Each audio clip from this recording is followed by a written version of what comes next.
सभी को नमन। आप सबका हार्दिक स्वागत है आज की इस योग कक्षा में। आज का विषय बहुत गंभीर है, चर्म रोगों के बारे में।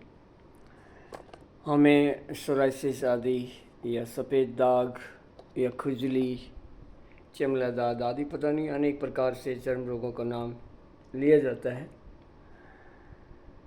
और ये रोग हमारे शरीर में क्यों होते हैं, इनका निदान क्या है, कैसे हम इनसे पूर्णतः मुक्त रह सकते हैं, उसके लिए हमें क्या करना चाहिए, तो उसके बारे में आज चर्चा है। तो आओ इस चर्चा को शुरुआत करते हैं। इसके बारे में जानकारी के अभाव के कारण मैं मानता हूँ ऐसा होता है। हमारे शरीर में दो क्रियाएं मुख्यतः होती हैं। नंबर एक क्रिया होती है मल क्रियाएं और दूसरी क्रिया होती है अग्नि क्रियाएं। मल क्रियाएं ऐसी होती है कि शरीर में मल बनते हैं वे बाहर निकलने चाहिए, और अग्नि क्रियाओं में हमारे जो धातु हैं या जिसको हम भूत कहते हैं, जल पृथ्वी आकाश वायु अग्नि, तो इस तरह ये 5 तत्व और 7 धातु, ये 12 अग्नियाँ होती हैं शरीर में। और 12 अग्नियाँ इन 12 के 12 जो आपको तत्व और जो धातु हैं उनको जलाकर भस्म करते हैं, उनसे शोधन करते हैं। भस्म करने का मतलब जला देते हैं, ख़त्म कर देते हैं, ऐसा कुछ नहीं है। मुख्य उद्देश्य ये है कि इसमें आपको अगर शरीर में जो क्रियाएं होती हैं, आखिर ये शरीर चलता कैसे है, ये मूवमेंट कैसे करता है, आँख कैसे देखती है, नाक कैसे सूंघता है, कान कैसे सुन पाता है, आँख कैसे देख पाती हैं, जिह्वा कैसे स्वाद ले पाती है, आवाज़ हमारे शरीर की कैसे निकलती है, तो ये क्रियाएं इन्हीं अग्नि क्रियाओं के कारण होती हैं। और अग्नि क्रिया का सबसे मूल जो साधन है वो तो प्राण अग्नि है। प्राण भी एक अग्नि है। हमारे शरीर में प्राण जो मुख्य सबका आधार है, सभी अग्नियों का मूल आधार। और मूल आधार प्राण तत्व यदि पूरे शरीर में नख से शिख यानी पैर के अंगूठे के नाखून से लेकर और शिख चोटी तक पूरे शरीर में यदि हमारा ब्लड सर्कुलेशन ठीक है, तो ये जो प्राण तत्व है सभी अग्नियों को प्रज्वलित करके हमें शुद्ध कर देता है। तो शरीर में इन्फेक्शन के कारण शरीर में चर्मों के रोग होते हैं।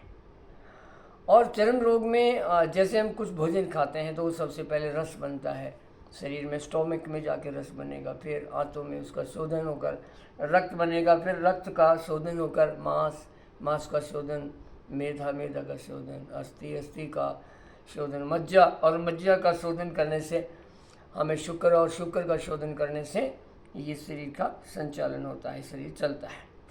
तो सबसे बड़ी रक्षा हमें शुक्र अंश की करनी चाहिए, जिससे शरीर मूवमेंट करता है। तो अब ये सारी क्रियाएं ठीक ढंग से हों, इनमें शोधन क्रिया ठीक से हो। जलाने का, भस्म करने का मतलब ये नहीं है कि वो क्रिया समाप्त होगी, अब तो वो नष्ट हो गया, हम नष्ट करना सभी को, नहीं, एक दूसरे के पूरक है।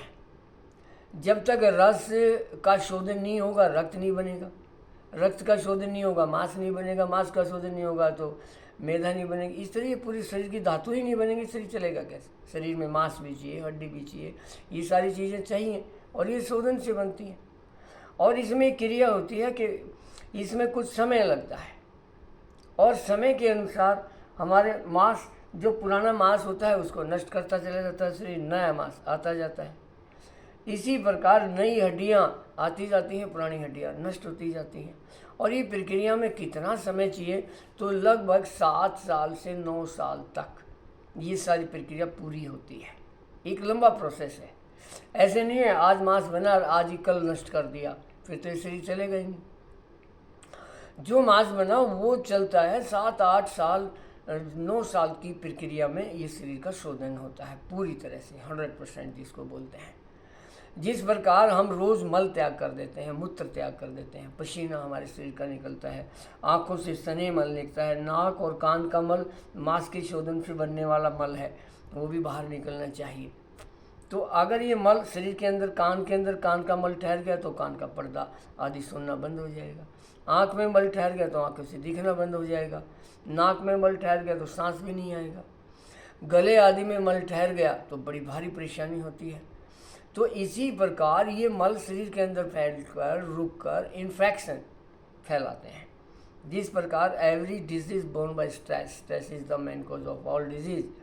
इसी प्रकार हमारे शरीर के अंदर बहुत सारे ऐसे जीव जो कहते हैं ना, मुख में, सबसे पहले तो मुख में ही देख लो, मुख में 700 करोड़ जीवाणु होते हैं, जिसमें 600 प्रकार के बैक्टीरिया भी होते हैं, और जो इन्फेक्शन फैलाते हैं शरीर में।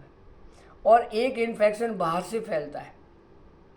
अब बाहर से जो इन्फेक्शन फैलता है, उस पूरे कीटाणुओं के समूह के बीच में हम ये शरीर चल रहा है, और लगातार हमारे कहीं भी हाथ में खुजली हुई, सिर में खुजली हुई, कहीं गले में खुजली हुई, तो ये कहाँ क्यों खुजली होती है? बाहर से जीवाणु का हमला होकर शरीर के अंदर घुसते हैं, तो वहीं हमें भाग कर खुजली करने का प्रयास करते हैं।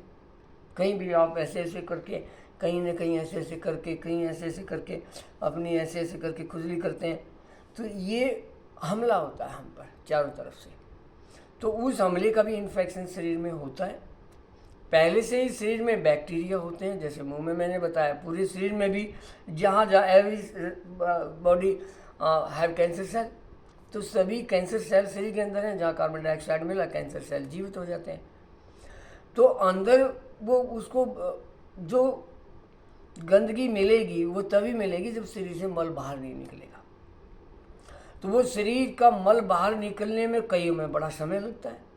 अब आपका शरीर में जो कोलेस्ट्रॉल होता है वो लीवर के कारण बढ़ता है। अब लीवर पूरा काम नहीं कर रहा, और इधर से खाना बैड कोलेस्ट्रॉल का आपने खा लिया, फास्ट फूड खा लिया, तला हुआ खा लिया, मिर्च मसाले वाला खा लिया, उसमें कोलेस्ट्रॉल बहुत ज़्यादा होता है ऐसी चीज़ों में, और उस बैड कोलेस्ट्रॉल को हमारा लीवर बाहर कर देता है शरीर से, और शरीर बीमार नहीं होता, इन्फेक्शन नहीं होता। तो उस इन्फेक्शन से बचाने के लिए हमारा लीवर शक्तिशाली होना चाहिए। तो इसका मतलब ये है कि हमारे शरीर के अंदर के जो 8 सिस्टम है, 8 सिस्टम है शरीर में। नंबर जैसे मैं बताऊं, पेट में 3 है, डाइजेशन, एक्सक्रीटरी, रिप्रोडक्टरी, 8 सिस्टम है। 3 पेट में हो गए, 3 ये ढांचे का नज़र आता है, जो हड्डियों का ढांचा स्केलेटन, ऐसे ही मांसपेशियों का ढांचा मस्कुलर, और ऐसे नस नाड़ियों का ढांचा नर्वस सिस्टम।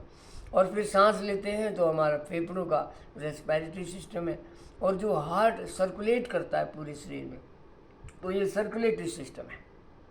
आप सर्वांग आसन नहीं करेंगे, पैरों को ऊपर करते हैं, पैरों को ऊपर करके पैरों की उंगलियां हिलाओ, टखना हिलाओ, और ऐसे घुटना हिलाओ।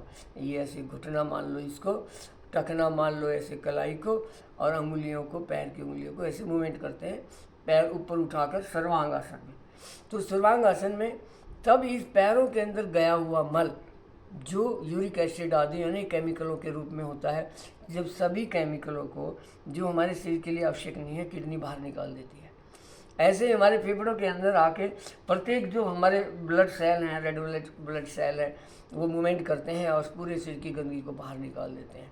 ऐसे ही जब हम श्वास भरते हैं, ये श्वास भरा तो अंदर के सभी मलों को ऐसे बाहर निकाल देता है।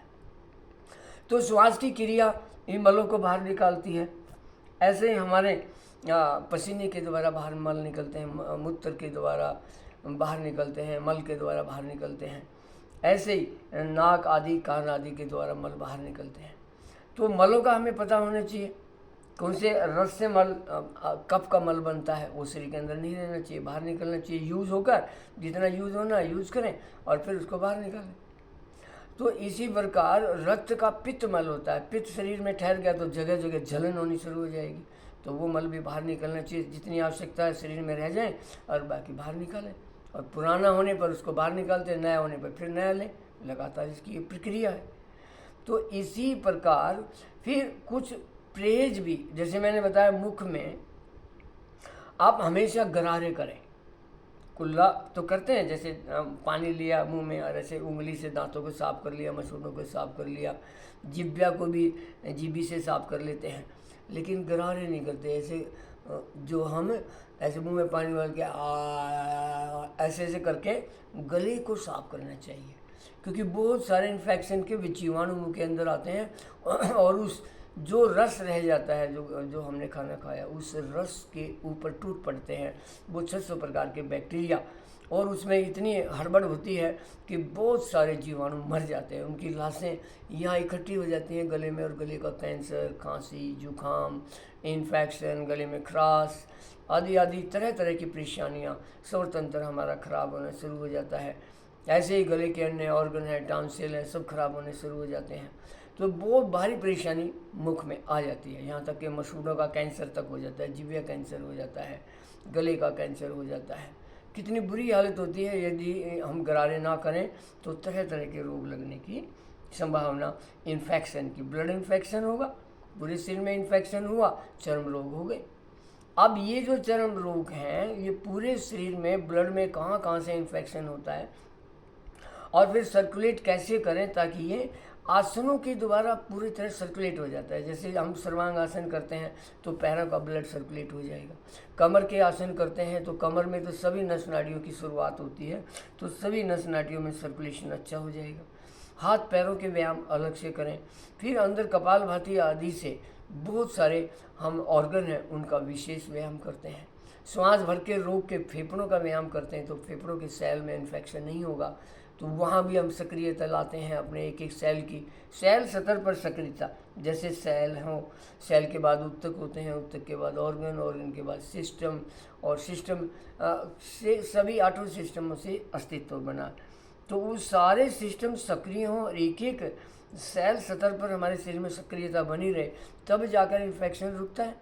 इन्फेक्शन अब नाक द्वारा, कान द्वारा, मुख, गले द्वारा शरीर के अंदर बाहर के जीवाणु बड़े जल्दी अंदर पहुंचते हैं, चर्म के द्वारा भी पहुंचते हैं, लेकिन हमारे प्लेटलेट उन पर हमला करके हमारी रक्षा करते हैं। लेकिन गले के अंदर खुद ही पहले से ही विराजमान है, और वो शरीर के अंदर पहुंच जाए और शरीर के अंदर जो मल ना निकले वहाँ उनका ठिकाना बन जाता है। शरीर का जो पित्त रूपी मल है, कफ रूपी मल है, ऐसे ही आपका नाक रूपी मल है, कान का मल है, आँख का मल है, त्वचा का स्नेह मल है, ऐसे ये नाखून भी मल है, ये बाल मल है, ये सही से शरीर से बाहर नहीं निकले, मल मूत्र पसीना भी एक मल है। तो जहाँ मल रह जाएगा वहाँ आपका ये एक मौका मिलता है उन जीवाणुओं को जीवन पाने का, क्योंकि हमारे शरीर में सर्कुलेट रहेगा, ऑक्सीजन सर्कुलेट रहेगी, तो बाहर के जीवाणु को रहने का कोई ठोर ठिकाना नहीं मिलता, और रहने का स्थान नहीं मिलेगा तो वो अपनी संख्या नहीं बढ़ा पाएंगे और हम बीमार नहीं होंगे। तो सीधा सा कारण है कि शरीर के अंदर जो कार्बन इकट्ठा होता है, जो मल इकट्ठा होता है, वो उनका भोजन है, तो उस भोजन को खाकर वो जीवित होते हैं। तो गले में मल ठहर गया तो वहाँ उनका घर बन जाता है, नाक में मल ठहर गया, कान में, आँख में मल ठहर गया, काला मोतिया, सफ़ेद मोतिया तक हो जाता है।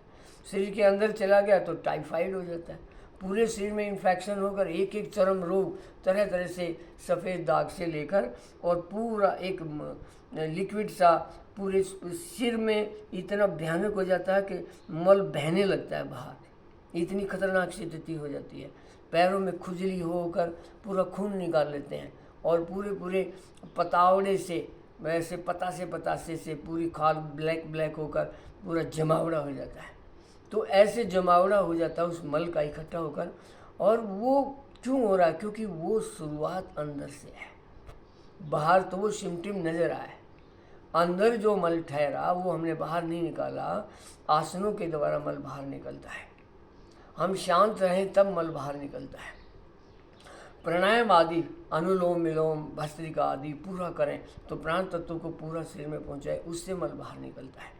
सबसे ज़्यादा तो अगर हम कहें तो प्राण तत्व को शरीर में सप्लाई करना, प्राण तत्व जो होता है शरीर के अंदर पूरा सप्लाई नाक के द्वारा हम श्वास भर के करते हैं, मन के द्वारा जगह जगह प्राण तत्व मन के साथ बंधा हुआ है, तो जहाँ शरीर में अपने अंदर मन को लगाएंगे तो पूरे शरीर में सर्कुलेशन अच्छा होता है, बाहर मन लगाएंगे तो बाहर प्राण सर्कुलेशन ज़्यादा होता है, शरीर के अंदर कम हो जाता है।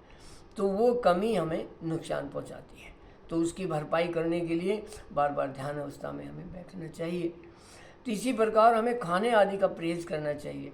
फास्ट फूड आदि में जिसमें दुनिया भर का कोलेस्ट्रॉल आदि ऐसे बैड तत्व, बुरे तत्व होते हैं जो हमारे शरीर को नुकसान पहुंचाते हैं। इसलिए कहते हैं कि खाना ऐसा खाओ, समय पर खाओ, मात्रा ठीक रखो, उसकी गुणवत्ता देखो, आपके शरीर के लिए लाभकारी है या नहीं है। तो अगर शरीर के लिए लाभकारी नहीं है तो उसके मल बहुत भयानक बनेंगे और शरीर उन मलों को बाहर नहीं निकाल पाया तो शरीर में अनेक प्रकार के चर्म रोग लग जाएंगे। एक इन्फेक्शन ही तो है शरीर का, जो इन्फेक्शन है और वो त्वचा के रूप में बाहर निकल रहा है। तो वो अन्य रोगों जो लगते हैं शरीर में उनको, वो भी मल का ही है परिणाम है, मल का ही परिणाम है। जो मल की शुद्धि नहीं हो रही और अग्नि के द्वारा धातु और तत्वों की शुद्धि नहीं हो रही, तो हमारे जो 5 तत्व हैं, जल, पृथ्वी, आकाश, वायु, अग्नि, इनको भी हमें शुद्ध करना चाहिए तत्वाग्नि से, धातुओं को शुद्ध करना चाहिए धातु अग्नियों से, और भोजन को शुद्ध करना चाहिए जठरा अग्नि से। तो ये 7 अग्नियाँ शुद्ध होंगी और भोजन का हम ध्यान रखेंगे। शांत अवस्था में हम रहने का रोज अभ्यास करेंगे, अनुलोम विलोम आदि के द्वारा या कोई जप आदि के द्वारा या कहीं एकांत स्थान पर बैठकर स्वाध्याय करने से व्यक्ति वस्तु परिस्थिति से अलग हटकर अपने अंदर अपने को स्थापित करना, अपने को अपने द्वारा ही जानने का प्रयास करना, इससे सर्कुलेशन बहुत ही अच्छा होता है, बहुत ही शानदार होता है।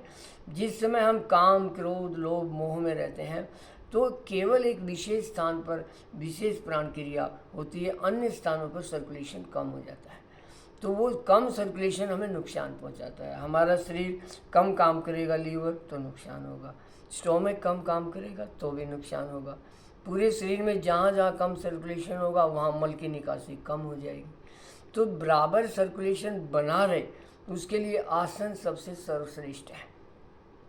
फिर भोजन की बहुत बड़ी सावधानी इसमें चाहिए, और तीसरी सावधानी शांत रहने की, ताकि हम शांत रहें, सर्कुलेशन अच्छा होगा। और फिर ये आसन हो गए, शांति होगी, तो इसी प्रकार आहार हो गया। तो इन सभी का विशेष ध्यान रखते हुए हम प्रयास करें, तब जाके अंदर से चर्म रोग ठीक होते हैं। चर्म रोग का मुख्य कारण है अंदर मल का ठहरना, किसी भी रूप में मल रुक गए हैं और किसी भी रूप में धातुओं का पूर्ण सही शोधन नहीं हो रहा।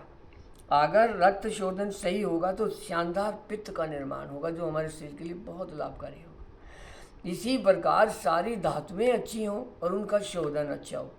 तो धातुएं अच्छी जब भी होंगी जब बाहर से भोजन अच्छा मिलेगा, और अग्नि उसका शोधन पूरी शक्ति के साथ करती है। मान लो अगर थोड़ा सा भी vitamin A, B, C, D आदि जो हमें चाहिए, और उस दाल रोटी में उसमें केवल मान लो हमने रोटी दाल मिली, चावल मिले, और उसके चावल के अंदर तो बहुत गुण है, दाल के अंदर तो बहुत गुण है, रोटी के अंदर तो बहुत गुण है, उन सभी गुणों का शोधन करके उसके अंदर से तत्व निकाल लेना, उसके अंदर से धातु निकाल लेना, इस शरीर की प्रक्रिया में होता है। तो शरीर की प्रक्रिया तब होगी जब आप आसन करेंगे, व्यायाम करेंगे, निरंतर करेंगे, एक एक बार नहीं, दिन में 2-2, 3-3, 4-4, 5-5 बार करेंगे, तब जाकर विधि पूर्वक करेंगे, तब इसका शोधन होता है, तब जाकर हम चर्म रोगों से बच सकते हैं। क्योंकि चर्म रोग का लक्षण जो शरीर के बाहर प्रकट होता है वो सबसे अंतिम लक्षण है, लेकिन इस बीमारी की शुरुआत तो उसी समय हो जाती है जब आपके अग्नियाँ मल का शोधन, धातु का शोधन नहीं कर रही हैं, जब आपके मल बाहर नहीं निकल रहे हैं, तो आपके भी ऑर्गन को ख़राब करते हैं, सिस्टम को ख़राब करते हैं। जब आपका ऑर्गन ख़राब होगा, सिस्टम ख़राब होगा, तो वो मलों को बाहर नहीं निकाल पाएगा, अच्छी धातु का निर्माण नहीं कर पाएगा, और वहीं से शुरुआत हो जाती है चर्म रोग की। तो चर्म रोग वहाँ से शुरुआत होती है। तो इसका मतलब जड़ पर हमला करें, जड़ को ठीक करें, पहले अपने अंदरूनी ऑर्गन और सिस्टम को ठीक करें, ताकि वे अच्छे से काम करेंगे। तो बाहर तक पहुँचते पहुँचते जो अंतिम चर्म रोग जो बाहर नज़र आ रहा है, सफ़ेद दाग आदि से लेकर, तो इसमें वो वहाँ तक पहुँचते पहुँचते 7 साल का प्रोसेस लगता है, 7 ईयर्स लग जाते हैं। और कहीं हम दवाइयों का सहारा लेकर घोर संकल्प या ऐश्वर्यवान बने, आपका संकल्प बहुत बड़ा होना चाहिए, इतना बड़ा संकल्प कि आप चर्म रोग हटाने के लिए आप दृढ़ संकल्प हों और लगातार आप तीनों बातों का ध्यान रखें कि आपका आहार नियंत्रण लगभग पूरा होगा। 100% आप व्यायाम करेंगे, 100% आप आहार का ध्यान रखेंगे, 100% रोज़ आप ध्यान अवस्था का ध्यान करेंगे, अपने को अपने द्वारा शुद्ध करेंगे। और इसमें दवाइयों का भी आप सहारा ले सकते हैं, उसमें कभी इमरजेंसी में अंग्रेजी दवाइयों का भी सहारा लें, और ज़्यादा दिन तक लेना है तो फिर आप कोशिश करें आयुर्वेद का सहारा लें।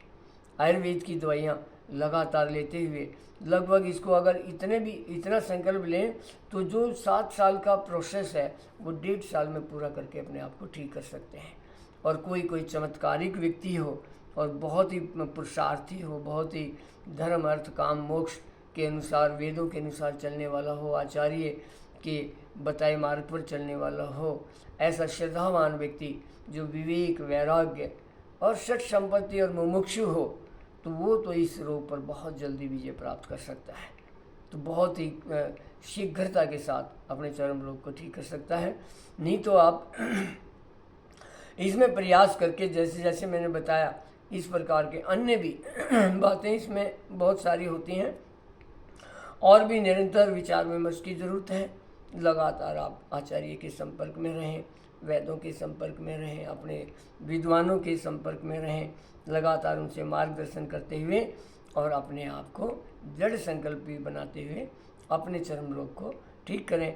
मुझे आशा है कि आदमी को कभी भी कोई भी रोग नहीं हो सकता है अगर उसकी 2 क्रियाएं बिल्कुल वो परफेक्टली करता है, निरंतर करता है, मेहनत के साथ करता है, सभी मलों का त्याग के लिए पूर्ण प्रयास करता है और सभी अग्नियों के शोधन के लिए सदा तत्पर रहता है।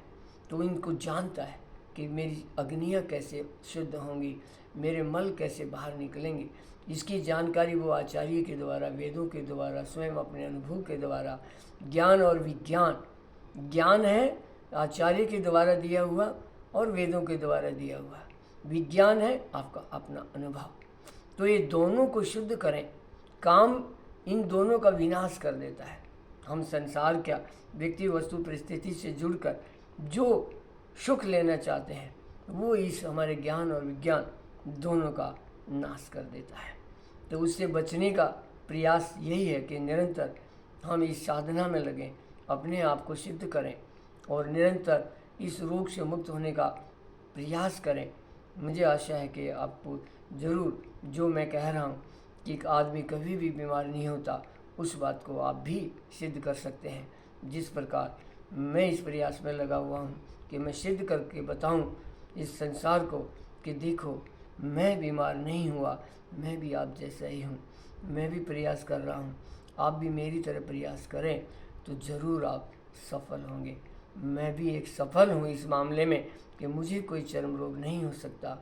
किस प्रकार मैं, और भी इसमें एक मुख्य कारण आता है कि हम अपने कुंडली शक्ति को जगाने का और प्रोस्टेट को ठीक करने का और चक्र शक्ति को जगाने का, जो पायु और उपस्थ के बीच में एक अंग होते हैं, उसको एक्यूप्रेशर करके, उसकी मालिश करके, उसका व्यायाम करके सदा अनेक प्रकार से उसको जागृत करें, तब जाकर हम ठीक होते हैं।